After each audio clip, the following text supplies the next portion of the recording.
Some viewers may find the following video disturbing. Viewer discretion is advised.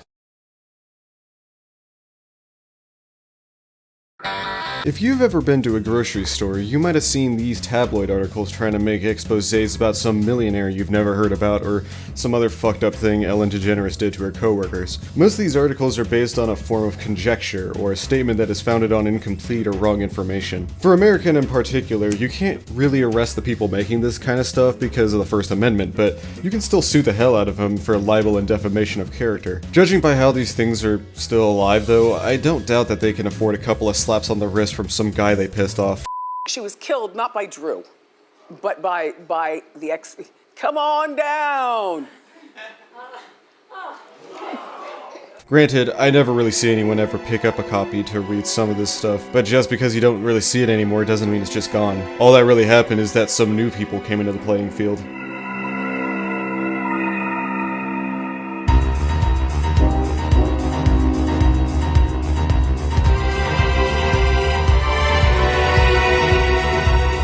Up yours, woke moralists. Drama is a major selling point, since it's really the only thing keeping this kind of business alive. But drama is incredibly hard to actually find without actual effort, so as an independent photographer selling drama to tabloids, you do the next best thing. You go to the three-ring circus of Los Angeles and harass a couple of celebrities until they slip up. Paparazzi is the lowest profession to me because it crosses a line that reaches to outright stalking someone that deserves the little bit of privacy they want when cameras aren't rolling. Imagine how hard it would be to just have something come up in your life and you can't do shit about it because then some guy will use that vulnerability as an excuse to push some agenda or make a quick buck. I'm mainly talking about the paparazzi in the context of movie celebrities, but after seeing some recent events involving internet celebrities, I kind of realized that the same could be said of those who use the vulnerabilities of people they see on YouTube or Twitch as utilities for clout. Being the guy who said, "I was the guy that exposed everything about this," it might as well just be a less graceful TMZ endorsed by those who continue to watch those channels and give them an incentive to do more. I don't want the people who do this to be mistaken as those who document the incidents and actually aim to retrieve the context of the situation before making a 30-minute video about some guy on the wrong side of the internet. They ultimately are just a messenger rather than a guy who makes a rage bait article to farm views on their channel. When you see a guy like Moist Critical give an explanation of what's going on in his videos, he wants you to make sure everything is right and will outright admit fault if anything he said was wrong. He sticks to a professional stance under a vulgar exterior, but that doesn't stop people from just saying he's doing something wrong. This is where you get the first bunch of people I want to talk about, the hate groups.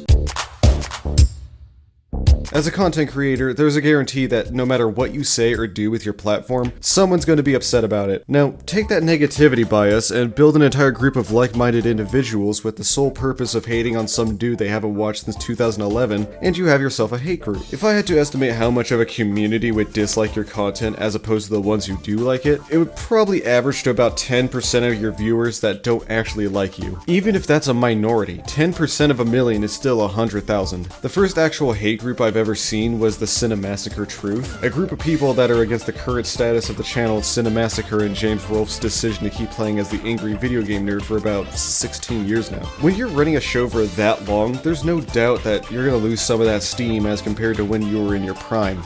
End the AVGN, it's gotten stale. You've been eclipsed by funnier, more informative, and frankly better critiquers in the YouTube gaming space. You've never been a serious gamer. When you get down to it, you're a gaming poser. You did what most people would do. You played along with the lie, and I can't blame you. Do you want to know how I know you're not a real gamer? It's the little things. When you take a magnifying glass and really examine what you say, what happens? It's obvious. Mike had to buy you a Nintendo Switch. You weren't interested enough to just get one on your own. James, you had to ask Mike if Dark Souls, the most influential, the game that shaped the last decade of modern game design sensibilities, you had to ask him if that was a side-scroller.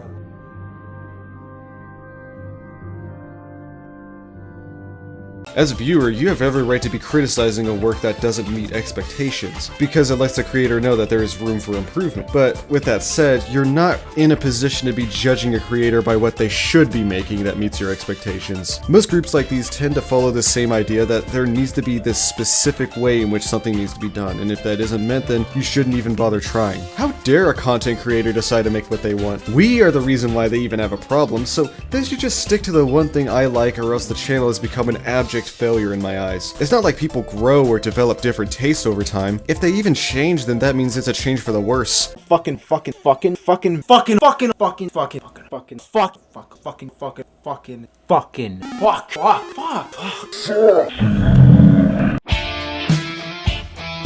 I think that secondhand information is probably the most damaging factor regarding internet celebrity drama, because most of it tends to be not true or not entirely correct, but people will still believe it as primary information and then spread that to others. And then you have an entire group of people that hate you for something you probably didn't even do. The worst case of this happening is probably from the fallout of the Channel Awesome expose revealing testimonies from several employees of the channel that host Nostalgia Critic. I sincerely believe that not a lot of people actually read that document, because the majority of the controversy went to Doug Walker's footstep. You might have heard some of the things he's allegedly done, like not paying his employees or treating some of his coworkers like shit. I took a look into the document, and most of what I could see was just Doug Walker choosing not to get involved with the issues whatsoever. The only reason he seemed to be a part of it was because he was handling several business decisions while this happened. And he also did make some pretty dumb decisions when working on some of his movies. But his problem wasn't so much what he did, but more of what he chose not to do. He had the ability to do something about the controversy, and he didn't. He has every right to be criticized for that. But to say that he did some of the things people on Twitter would like for you to think he did is an outright lie. It did happen, don't get me wrong, but he's not the one who did it. I can only assume that Doug Walker was the scapegoat here, because that's the guy you see in every video. To me, this feels like a case of truth being taken out of context to form a more convenient truth for what I can only assume is to push some narrative by people who don't like the channel.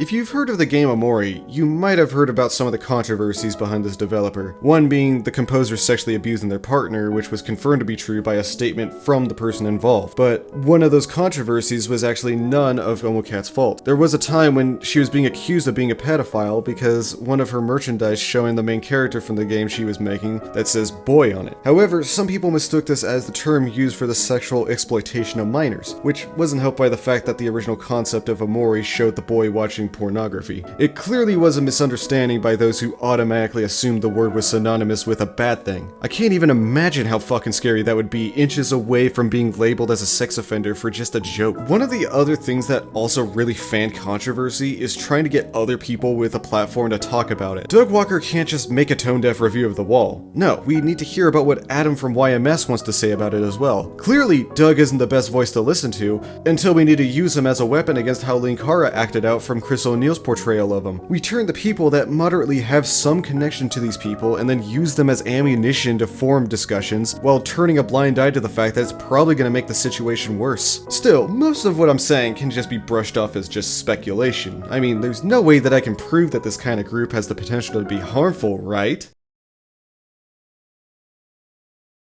And it was said on a stream that isn't even publicly available anywhere on the internet anymore, outside of this one re-upload from a fan.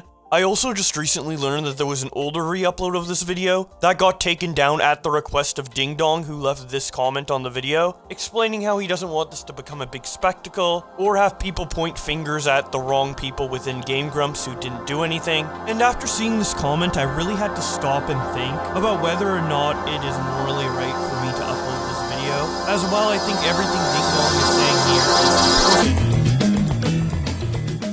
In all of my time looking into some groups of people I used to watch as a kid and see what's been going on, there was really only one group I found that stood out from the rest. They've done practically everything I mentioned before, and just recently have shown what happens when you take internet celebrity drama too far. You might already know what I'm talking about as well, since this only just happened not too long ago and I was there to see it go down. r/rantgrumps is a subreddit that is dedicated to venting about how upset people are about the current state of the channel, Game Grumps. I have mentioned before that it's kinda low-bearing fruit to complain about people like Aaron being a dumbass because, well, the guy's a high school dropout that started on Newgrounds. People are very vocal about how they don't like them, some being for actually very shitty things the group has done that deserve to be talked about, but most of the time it's just people that think that they are heroes for complaining about some guy they haven't watched since 2015. Or it could just be petty bullshit like the color of the thumbnail not being orange. That is an actual thing, by the way. But overall, it's understandable why there is a vocal majority of people that don't like the channel for one reason or another. These people genuinely think that their choice to not watch the channel is so important that they need to make a paragraph about how awful they are. I know that they have a list of all the controversies the Grumps have done, but it really feels like the people there didn't actually bother reading it and just start making shit up sometimes. Like, come on, the list is there for a reason. You'd be surprised to see how many people forget who was the person that was accused of grooming a minor. But recently, they got involved with another one of the controversies in the list that got resurfaced by the victim himself. I don't want to go into detail because I don't want to bother trying to act like I know what's going on, but in general, a content creator named Ding Dong worked for a developer that was working for the Grumps for some game called Dream Daddy. Long story short, Ding Dong was treated like shit in that workplace and felt like he couldn't speak out about it. That was until he decided to talk about it on a live stream, but specifically requested that any footage of the stream be taken down because he knew that some people were going to use this in a mean-spirited manner rather than out of concern for his well-being. But this is the internet. We can't do that.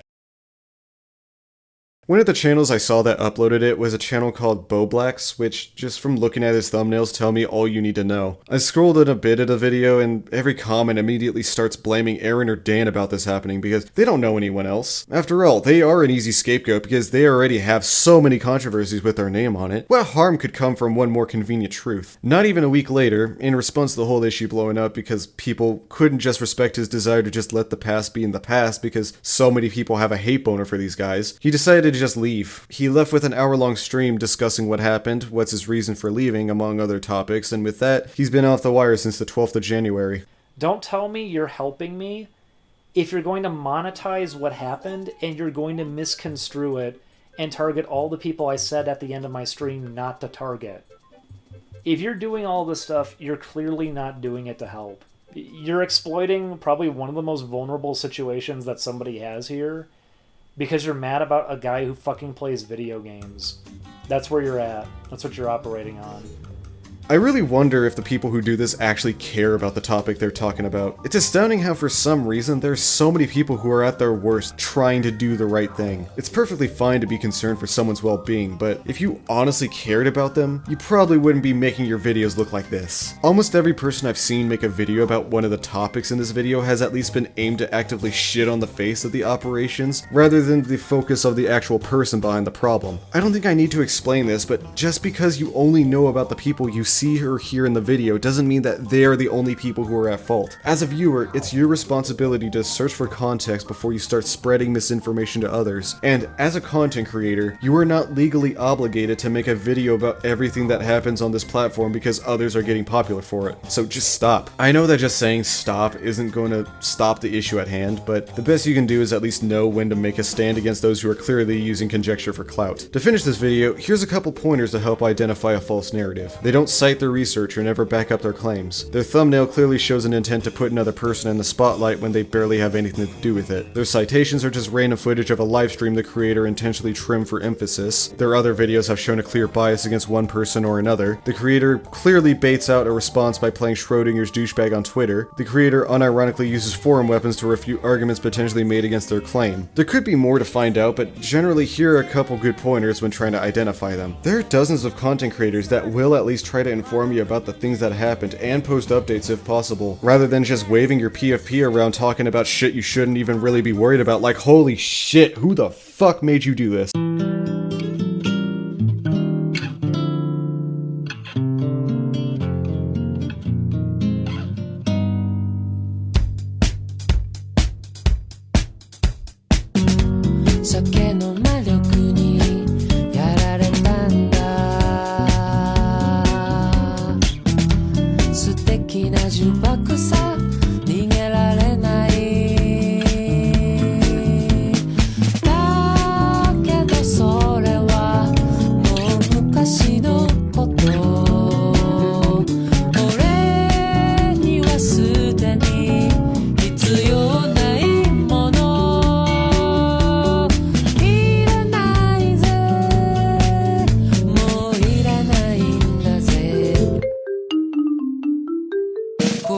la